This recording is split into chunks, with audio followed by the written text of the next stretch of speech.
My name is Mustafa Kamaluddin, and welcome to another beginner fingerstyle tutorial for the ukulele. Today, we'll cover a simple tune of Home on the Range.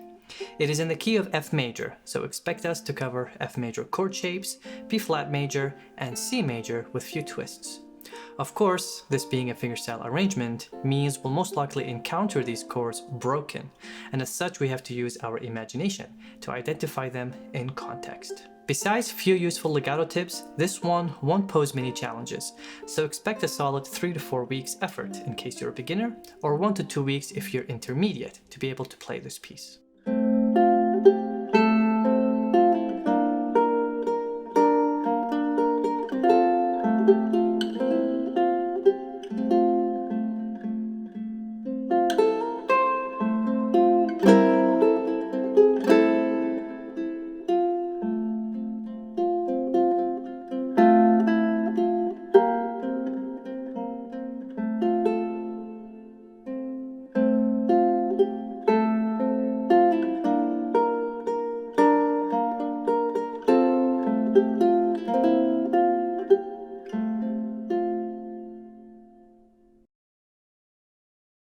Alright, so Home on the Range starts with an open third string or a C note as a pickup note to bar 1.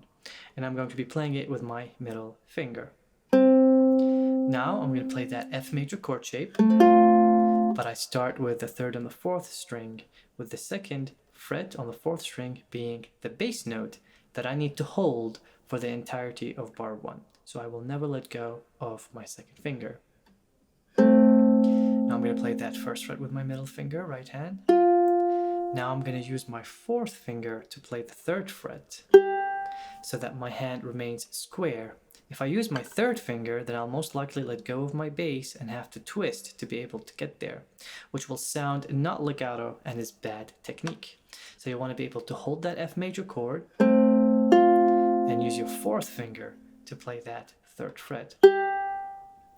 Then you play, again, the F major chord, thumb and ring, index. Now you play middle finger on that first fret, and you can do a pull-off. If doing a pull-off is too hard for you, then you can pick both of these notes as being middle finger, index.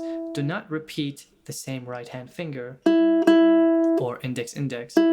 Make sure you're alternating your right hand fingers to sound legato. So that's 1, 0. But my advice is to try to play a pull-off since it's an easy note to pull off in this context. And then in bar 3, when we play that open note at the end of bar 2, that's when we set up our B flat major chord, which is third finger on the third fret, second finger on the second fret, and we're going to be playing our first finger on the first fret, and that's thumb and index, and that's ring, middle. And I already have the B flat major chord pressed in bar 4. I can just go thumb and middle, then thumb, index. Now I have to let go to get that open A string, and now I can do a hammer on, and then fourth finger on the third fret. For the same reason, you want to make sure that you are square in posture. And now we have an F major chord shape with a C at top with my fourth finger. So that's bar 5. You start with an open third string and a fourth finger, second finger, and then you play. So that's open, second finger on the second fret, first finger on the first fret, and I just rolled that chord. But you don't have to roll it since this is very advanced. What you could do is you can play it as a block chord. Notice how I'm always alternating my right hand fingers whenever there is more than one note on the same string. And then to finish that phrase, I am going to use my fourth finger on the third fret to play that ending of the first phrase. And then I'm going to arpeggiate since I already have all the notes pressed, and I'm going to finish on bar 8 with a light and soft open second string. And that just finished the phrase for me. Now, bar 9 to the chorus sort of repeat the same bar 1 to 8, so it's a good chance for us to review what we've just learned. You're going to start bar 9 by playing that pickup at the end of measure 8. So again, we're going to play that with our middle finger, then thumb and index. Hold your second finger. Alternate right hand fingers on the melody string. Pull off. Set up the B flat major chord shape. Alternate right hand fingers. Thumb and middle.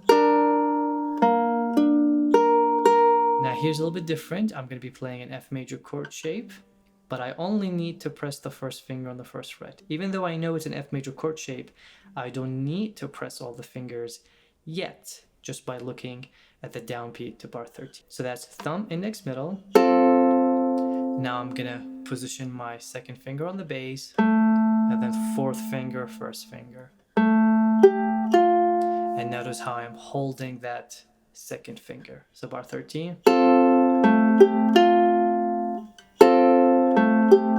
You can clearly hear the bass ringing across the entire bar.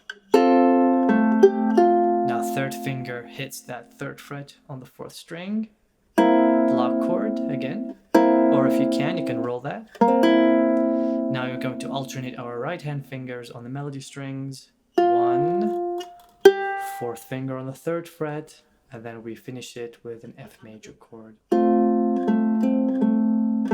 So the ending of the first phrase, which is bar 8, ended on a C major chord, and the ending of the second phrase, which is bar 15 and 16, ends on an F major chord. That's chord 5 and then chord 1. So in bar 16, we play that F major chord. Now you're going to play the open A string and hammer the first fret, and then use your fourth finger to play that third fret. Right, so that's thumb, index, middle, ring, hammer on, then middle finger. Then it's an F major chord shape. Now it kind of looks like a C major chord shape, but we're not playing the C, we're playing the first fret, which is that a B flat. So you can think of it as sort of a C7 if you want. Now we play open. So that's ring, middle, index, and stretch your fourth finger to get to that fourth fret. But you have to be careful when you press that fourth fret that you don't mute anything else. You don't want to sound... It will sound bad if you suddenly mute it. You have to make sure you come around the strings to get that fourth fret. And now you have the A minor chord shape. So bar 18, you have that C7, which sounds really dissonant and cool to get that fourth fret. A minor to get that resolution. F major chord.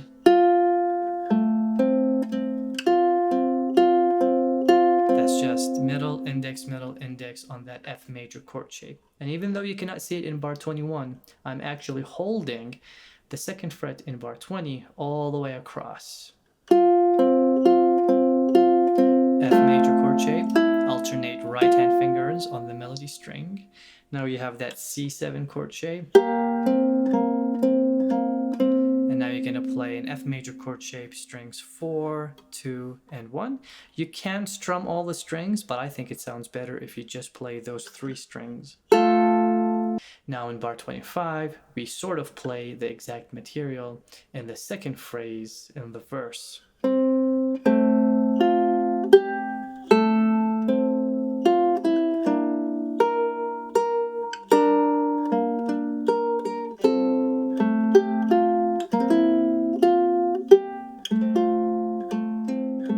Now bar 32, F major, and now you repeat to the beginning of bar 1. And the second time you get to bar 31, you play the F major chord, and then you finish the piece by simply playing an F major chord. And for the last F major chord, make sure you're not playing the A string or the first string. You just want to play strings 4, 3, and 2 for that final cadence. So this piece is really all about that F major chord and how you hold it across the melody notes. There's a lot of B flat chord shapes.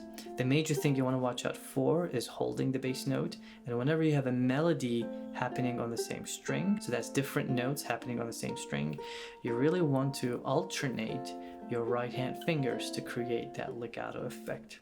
Alright, that's it for now. My name is Mustafa Kamaluddin, and I hope you've enjoyed this tutorial. I wish you best of luck, and hopefully I'll see you in the next tutorial.